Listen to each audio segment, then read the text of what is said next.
Good morning, Karen from Quantum Heart Awakening. How's everyone doing? Today we're going to do a Divine Feminine check-in. Just take a little temperature, see what's going on. What are the feminines confronting? Alrighty. Thank you, Spirit, for being with us. What do we need to know about the feminine collective? Well, what are they confronting? What are the blocks showing up on their path? What are the solutions to those blocks? All right, we had this willpower and it came out spinning, so let's just see what's going on. Willpower, manifestation, passion, justice, and reconciliation in reverse.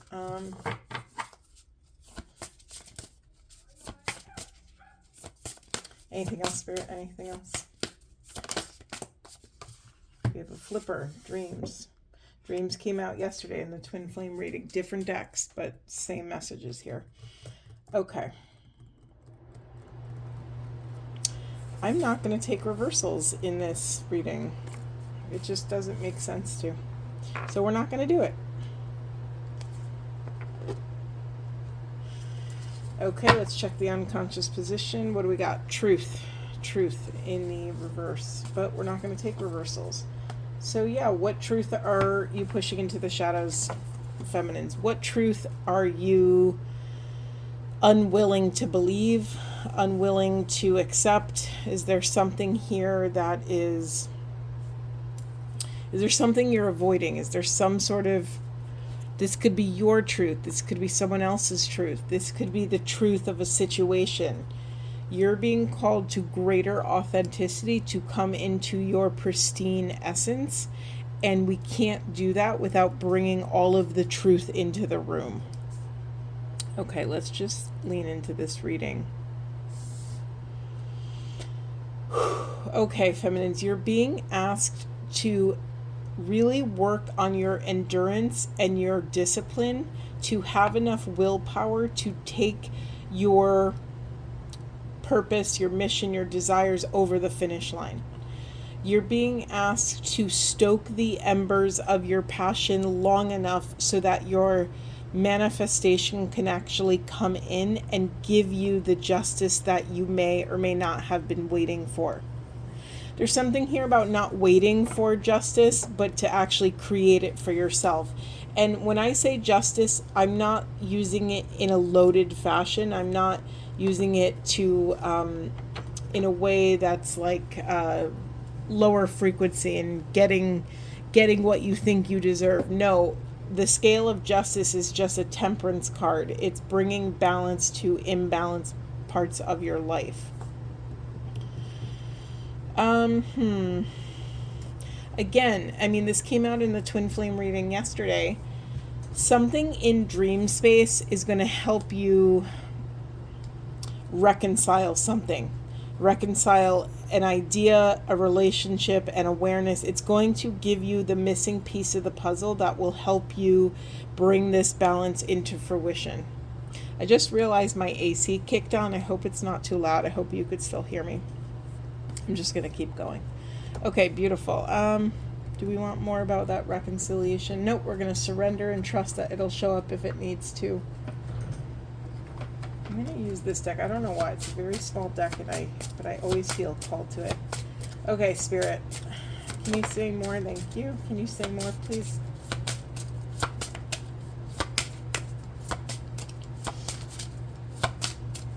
Maybe there's not more to say. Maybe this is all we need. New beginnings. Yeah. Okay, so we have this cemetery card and new beginnings. There's something here when you finally allow this truth into your hearts, into your life, when you finally let something die that you've been keeping alive for a very long time, it's going to usher in a new beginning that is more in alignment with your deepest truth. The visual I'm getting is watering a dead plant. Like at some point, the plant has gotten to the point of no return, right? You can't come back from death. And there's some deaths that you don't want to come back from. So you want to be able to surrender to letting go, or to allowing something to complete in your life so that when this new beginning comes, it can take appropriate root in your life. Anything else, Spirit? Anything about this new beginning? Can you say more about? Thank you. Success. Yeah, and look at all this passion and lower chakra stuff. You know, when you allow this rebirth to happen, it's like you'll be grounded, you'll be rooted, you'll feel stable in both your safety and stability. You'll feel more in alignment with your passion. You'll feel that jolt of life force that you can use to invest in things that make you feel excited and juicy and delicious. What is this success regarding specifically? If you have an answer, that'd be wonderful. If not, we have an answer. Step back. Yeah, it's like you're going to have extreme success in this bird's eye view of your life, of the circumstances in your life. You're going to let go. You're going to accept people for who they are, honor who they are.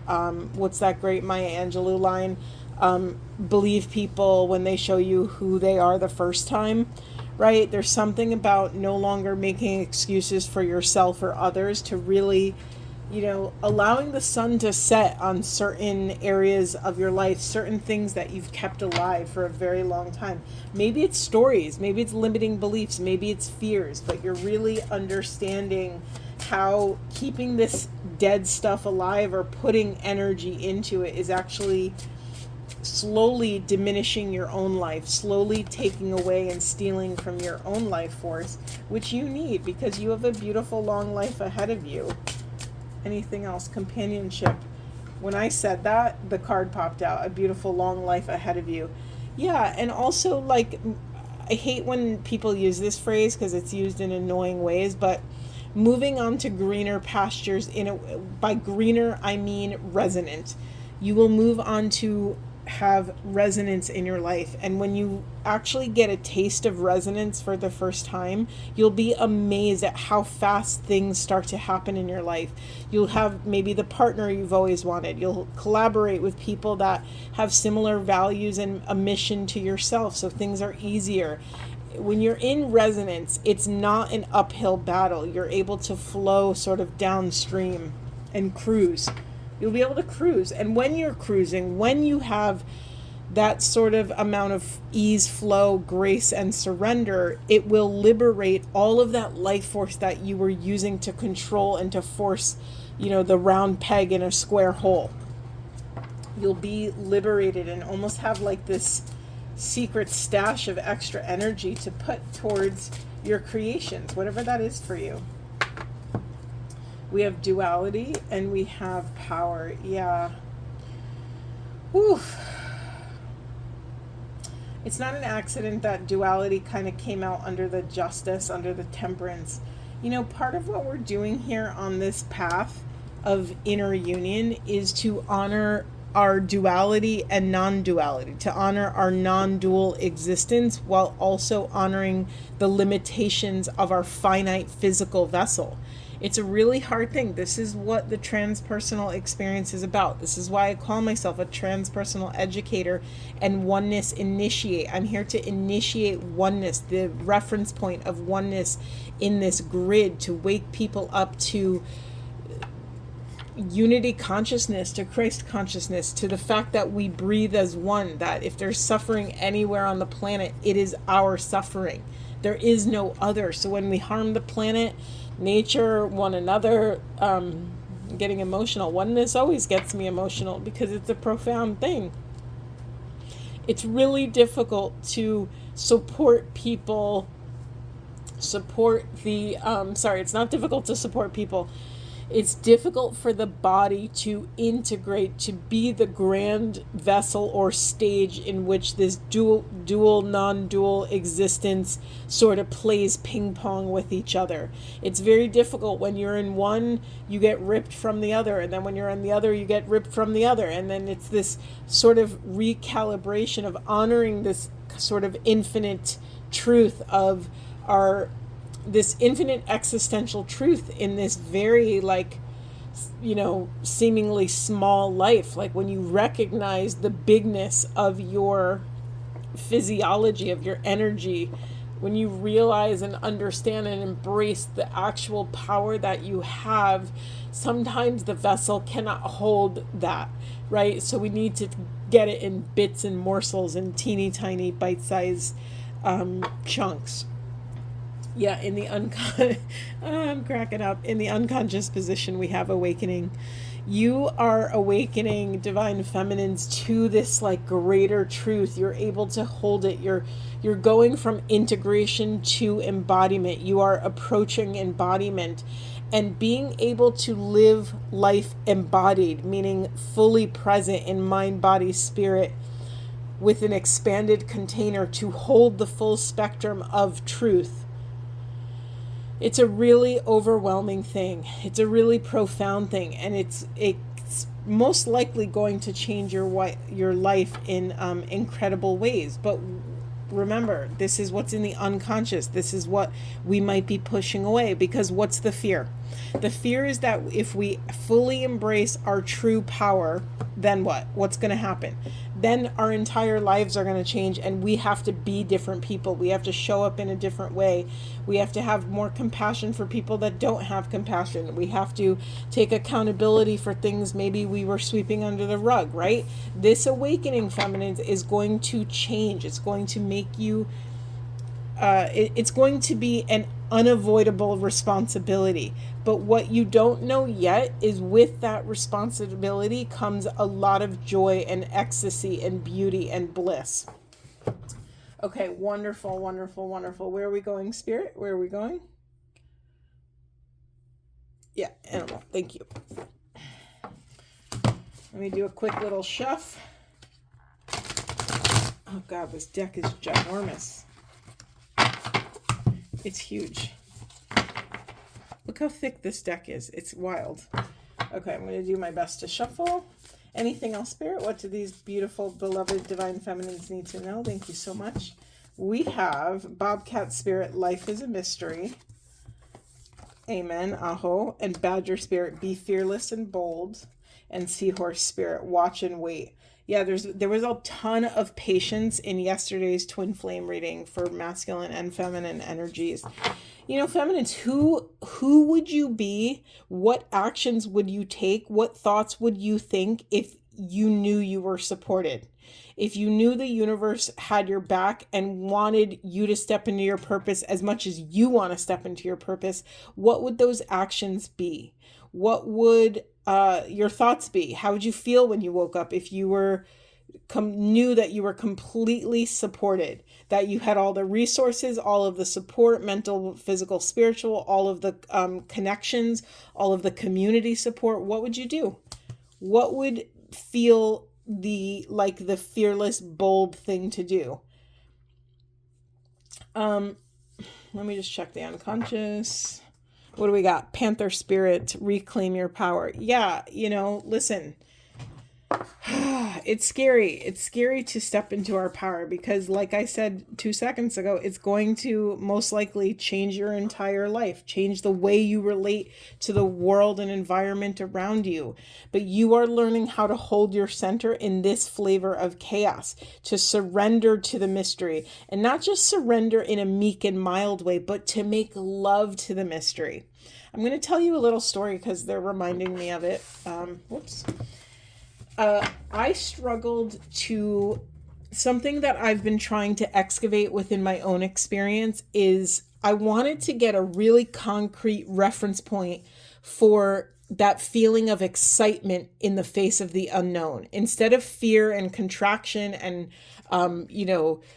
trying to control more, I wanted to get I wanted to discover a foolproof example in my body, in my memory, in my heart that I could call upon when I want to remember, when I want to feel the feeling of making love to the mystery. And you might think this is a silly example, but for me, it was the first reference point I could actually access of joy, of bliss. I'm getting emotional because it was such a silly moment and it brought me so much validation and safety and excitement. I was in this just a regular store, and I was in the art supply aisle, and ever since I was a little girl, I get really excited when I'm looking at art supplies. It's just really exciting. The paints are all fresh and new, and the markers are still in their package, and the blank canvases are calling me, and there's soft pastels and chalk pastels and oils and acrylics and colored pencils, and there's such a frenzy of excitement when I'm in an art supply aisle. I get so excited about the possibility, and it hit me like in the old cartoons when an anvil drops on their head. It hit me like an anvil on the head that this was the sacred reference point of what it's like to be excited in the face of the mystery. And I'm so emotional about it because I forgot about it. I thank you, Spirit, for reminding me, and thank you for inviting me to share this with all of you. There's something so sacred about that, to really, because listen, it's only net positive. When you're standing in front of art supplies, let me speak from my own experience. I felt nothing but untapped potential. I felt excited by what I was looking at. I felt eager to sit in front of a blank canvas, aka the mystery, to sit in front of the mystery and let something move through me, to let something emerge. These are also reminding me of certain depth psychology principles where you can sit with something, an idea, an image, a song, a bit of poetry, something. You sit with it long enough and you wait. You sit open, aware, and awake, and you lean towards it energetically, and you open yourself up without judgment, without needing to control whatever that thing is, and you wait. Doesn't matter how long it takes, you wait until it chooses to gift you with an awareness. This is really fun to do with oracle cards, because usually oracle decks are so stunning and beautiful in their unique ways. And you can sit with a card, and maybe it has some text on it or some numbers or whatever, but you can sit with this and just stare at this card. This happens to be a rather intense stare, right? This bobcats look peering into our souls right now. But you could sit with this for 5 minutes, 20 minutes, an hour, until you've wrung the towel dry of awareness, of mystery. And that's a practice. We actually have to practice surrendering. We have to practice leaning towards the mystery and emptying ourselves. This is why meditation is so useful. By the way, this is like the third, fourth day in a row that I'm talking about meditation. So maybe that's an invitation for someone, or just a reminder for myself. This is a really powerful practice. So anyway, going back to my art supply aisle, finally, after 35 plus years of life on this planet, I was able to attach a memory to an experience where I could actually not just surrender to a mystery, right? Because there's forced surrenders when people take drugs or drink or do something to make themselves to lower their inhibitions, when people do psychedelics, it's a forced surrender, right? Because you wield your sovereignty to decide to have this experience, and then you invest in the experience, and then you're in the experience. And once the train leaves the station of a psychedelic experience or a plant medicine journey, you're no longer the conductor of that experience. You were the conductor to make the choice to do it, and then you're a passenger, right? And you are forced to surrender to whatever that medicine psychedelic journey wants to be in your life. Maybe it's not psychedelic. Maybe it's just a different medicine journey. So I wanted, there's all these ways where we can force ourselves to surrender, but I wanted a sober, conscious, intentional memory. I wanted an idea, a reference point, a theory. I needed something I could hang my hat on that would make my entire system relax, not just relax, but then leap towards, get excited about. I haven't really been in a conventional work situation for like 4 years. And I hate to say this, but a lot of that time I was battling my own fear, battling my own need to control every, micro thing in my life. I got super micro anal about money, about where I was spending it, where it was coming in, where it was going out. If it wasn't coming in, hyper fixating on that. And, I had to slowly but surely like babysit and parent each one of these fears until I reached that reference point of like, oh, I don't just have to be okay with surrendering to the mystery. I could actually cannonball off into the deep end of mystery and completely surrender myself, give myself over to the divine, to the quantum field, like you would a beloved, right? When you are making love, or when you are in a really intimate moment with a partner, you might not, it's not something you're trying to control and force to happen, right? It's just something that happens. It's not like, okay, Tuesday at 8, we're going to have deep soul to soul intimacy. Maybe it is. And I'm not saying there's anything wrong with that, but excuse me. Hold on. Wow, my throat's closing up. Hold on. Wow. That was really interesting, and I kept hearing oceanic oneness.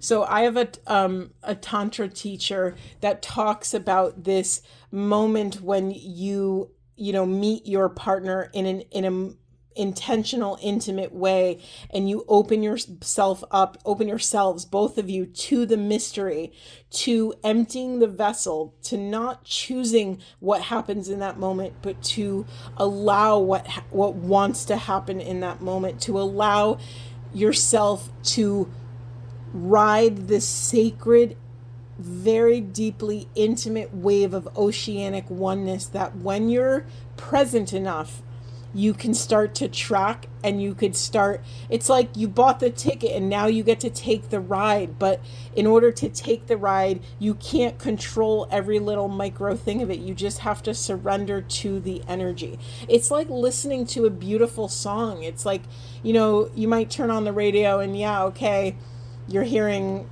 noises and melodies or something.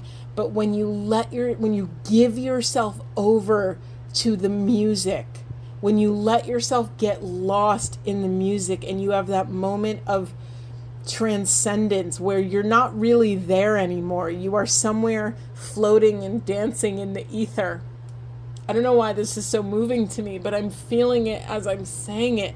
And maybe tears happen, and maybe anger and rage come out, and maybe grief or sorrow, and maybe delicious, juicy, orgasmic energy flows through both of your bodies. Maybe it doesn't. Maybe it's just a deep heart-centered, maybe it's a heartgasm, right? There's so many ways of expressing and allowing the sacred life force to rise up and meet us.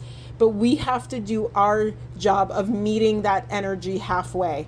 We have to do the sacred work of surrendering. Beautiful. Ooh, feminines. Really, really sacred messages here. Spirit, is there anything else we want to get? Okay, I'm being called to this deck. I don't want to make this too long, but let's see. Whoa, okay. Instantly, we have potential, think big for your future, resilience, rise above tribulations, and 7 heavenly virtues, the keys to goodness. I'm actually going to read that one because I always forget what the heck that one is. But resilience, I think when we think of resilience, we think of, rising above in moments of adversity. But resilience is also remaining sober in a moment of temptation. Not feeling the pull to go scroll on social media, but knowing you have to go to bed early, or feeling the pull to junk food when you really should have a, nutritious meal or something. Right? I'm just giving you these reference points to expand your idea and concept of what a tribulation could be, what an adverse moment. I'm very drawn to talk about briefly Carolyn Mace's model of energy anatomy. She says our entire reason of being on the planet is for the management of our power, to learn the management of our energy and our power. And it's like, if you're praying for something really big to happen in your life, but you still can't step into your sovereignty and control yourself with the small things, then the universal quantum field is not going to give you with a bigger opportunity until it knows you can handle yourself with the smaller opportunities. So this is why there really is no small moment of adversity. You have to understand that in the realm of energy, every choice you make holds the infinite potential within it. It's really, really important that you understand what I'm saying, because then you understand the beast that you're working with. You understand the beast that you're dancing with, right? So you might, if you're trying to build a huge company or do something really big in the world, and you can't like honor your own micro intuitions. Like, say you wake up and spirit gives you the intuition you should really go for a walk. And you say that to yourself, oh, I should really go for a walk. And you then do not go for a walk. You have to understand that you are betraying your intuition. And I use the big word, the big B word of betrayal, because energetically, that's how it's being received. That's how your system is receiving it. And so when you can take accountability for the small things, then you will be trusted to with bigger opportunities to take accountability for the bigger things. Okay, for 7 heavenly virtues, we have keys to goodness. You represent spiritual enlightenment, divine knowledge, and wisdom. You have faith and believe in all that is good and meaningful. You have a deep intuitive understanding of God, the angels, and the universal spirit. You know the keys to goodness. You are being asked to use this knowledge to empower and teach others. The 7 deadly... that was a Freudian slip because they're both on the same page. What the 7 heavenly virtues mean. We have faith, which is belief and trust in the right things. We have hope, which is belief that good will prevail. We have charity, that unlimited loving kindness towards others. We have fortitude, never giving up. Justice, being fair and equitable towards self and others. Patience, accepting the grace to forgive. And finally, temperance, which is a big core of this reading, which is practicing self-control and moderation in all matters. Wow, feminines. Okay, let's just get, what do we want? I kind of want one of these, sorry, I'm looking for, my decks are all over the place. I am missing a deck. Bear with me. Here we go. I don't know why I'm being called to use this deck. It's this Raise Your Vibration deck. I never use this deck. I don't love Kyle Gray's decks. I don't know why. Sorry, I'm not bashing him, but I'm just not called to them. Like, you have to understand that Oracle decks for a reader is like choosing your friends. You're not going to get along with everybody. And so there's something really sacred about this moment. Let me see what's going to... God, I haven't used this deck in so long. It's so stiff because I never use it. Okay, Spirit, anything you want to share with us? Anything you want to share with us?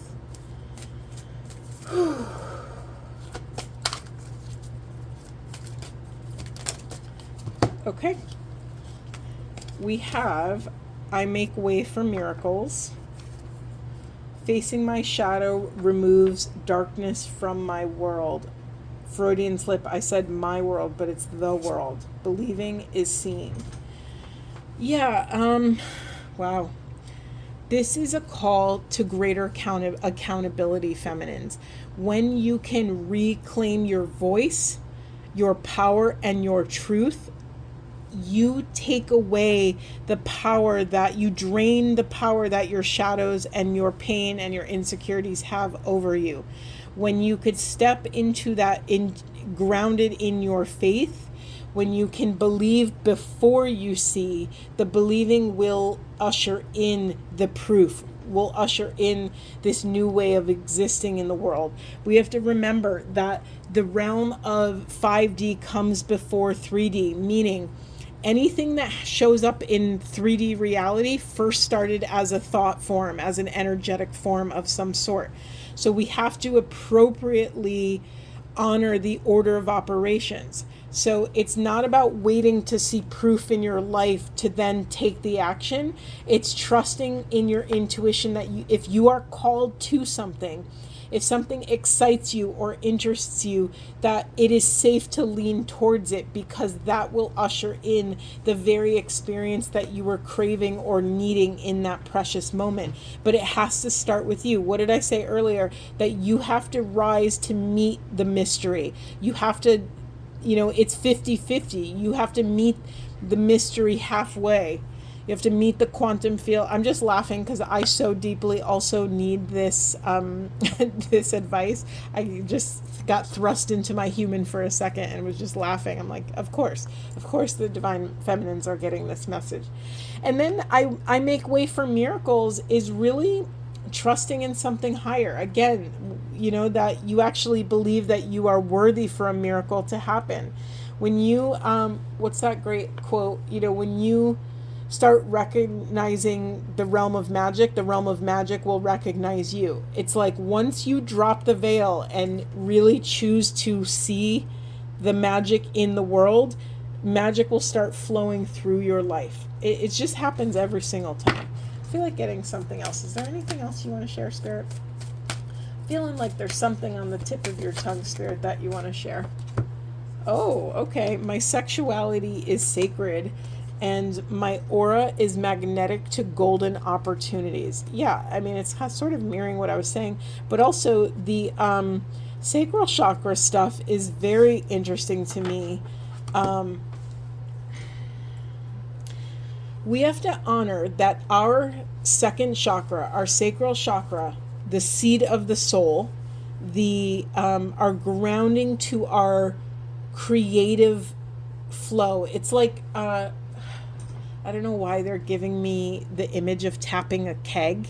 Have you ever watched someone tap a keg? They have to hook up the pump so that you can pump and build pressure in the keg so that it'll dispense beer. The pressure like pushes out the beer.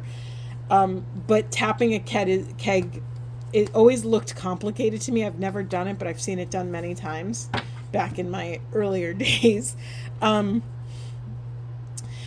We have to recognize that in order to access our sacred life force, in order to have a sort of a balanced, energetic relationship with our sensuality, sexuality, eros, sacred life force, whatever you want to call it, we have to actually choose to tap the keg.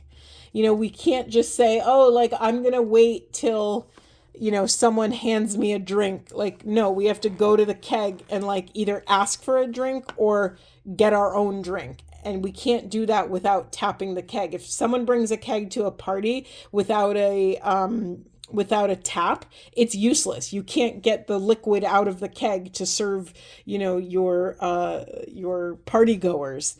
And so there's something about that, feminines, that if you want to experience that sort of juiciness in your life, you have to tap the keg. What does that mean for you? I don't know. It could mean maybe developing a pleasure practice. And it doesn't have to be a super explicit, self-pleasure ritual. It could just be the awareness of pleasure that's all around you. It could be you tuning into your senses, honoring that really anything can be used to awaken the senses.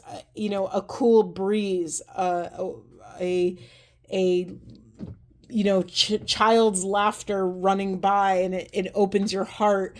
I don't know why I'm struggling to think of things. A delicious meal, a wonderful warm beverage, or a glass of wine. I don't drink, but maybe that's for when I watch people who love wine really drink wine.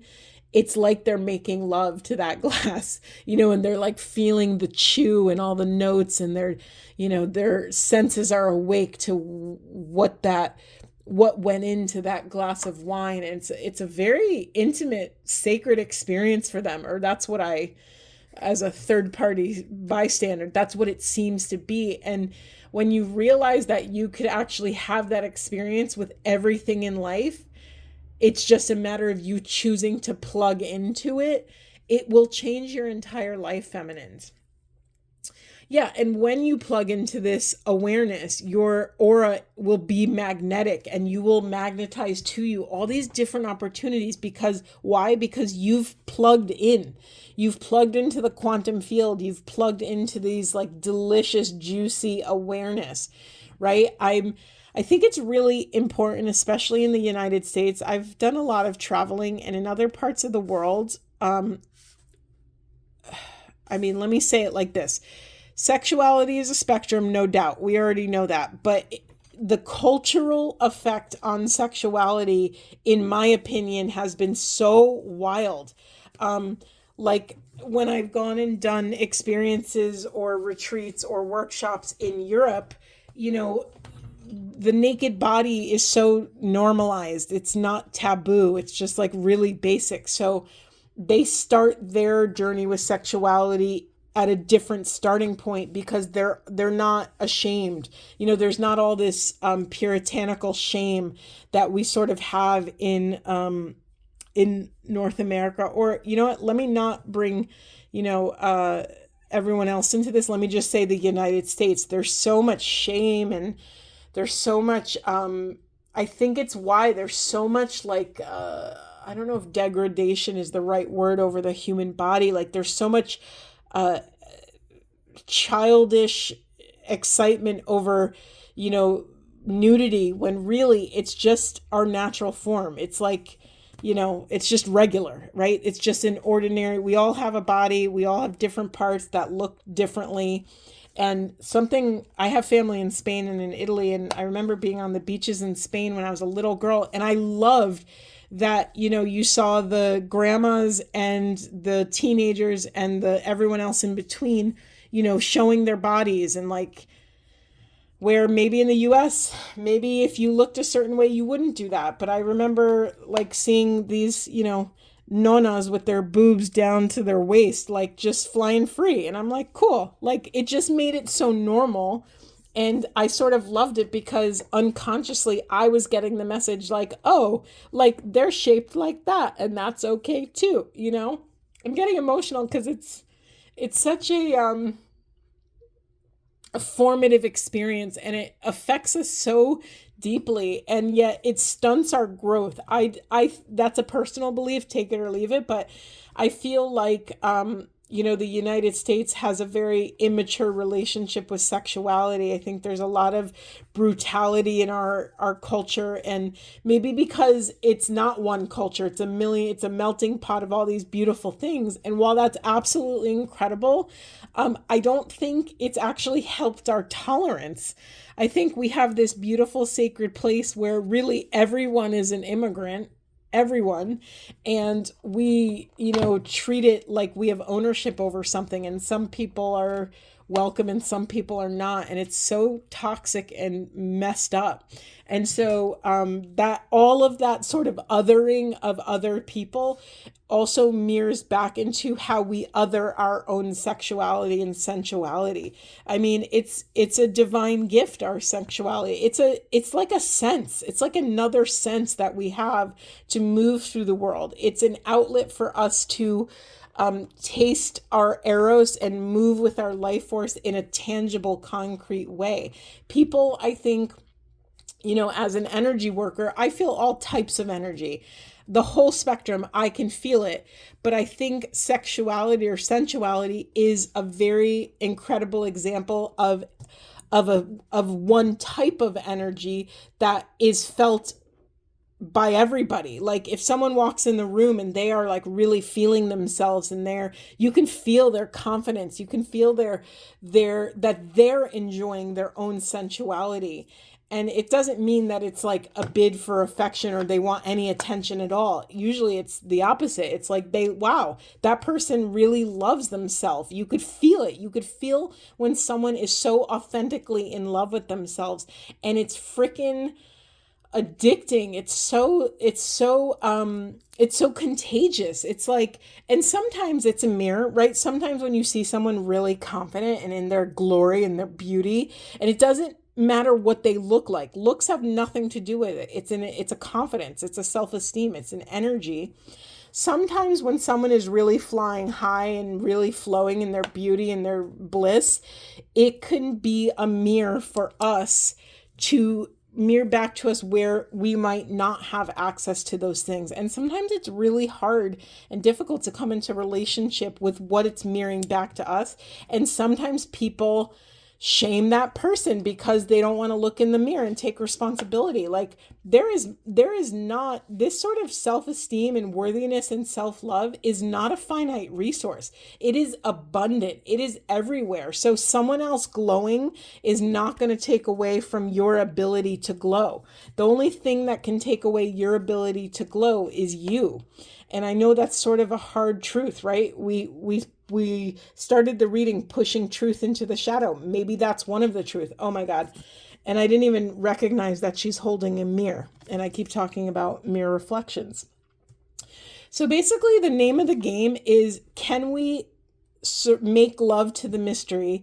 Can we surrender to what the world and environment around us is mirroring back to us about ourselves, and then take radical responsibility for what that is?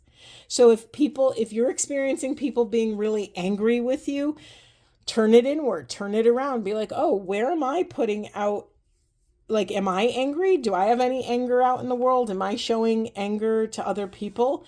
A life hack to any emotion is returning to gratitude. That's sort of the trap door that gets us out of these kind of difficult, hairy situations.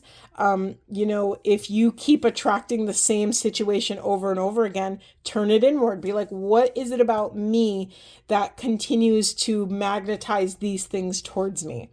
And I'm not here to like victim shame or anything like that. I want to honor that there's really effed up situations in the world, and there are incredibly traumatic experiences that people have.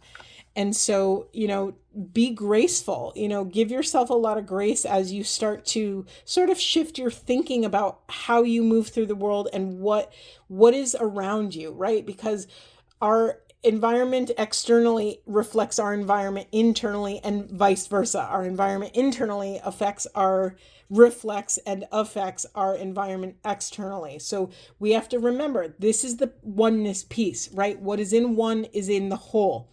So this is really hard that we have to remember to continue to turn it around, because a rising tide lifts all ships, right? When you take care of your own little bit of your energetic earth, then it will ripple out and affect the collective. Okay, I'm talking too much. I think I'm going to end this. Let me get a quick feminine Buddha wisdom here. Oh, thank you so much. We're getting 2 here. Let's see. We have let go of clinging. View your situation as a witness. Your inner strength grows. And the force of the flowing river causes the flowers, the herbs, and the trees to grow. The sacred wisdom in your heart has magical power for your spiritual growth. Beautiful. Excuse me, I have the hiccups now. Beautiful. Okay, I think that's it. Thank you, Spirit. Thank you, everyone. I hope this was supportive, Divine Feminines.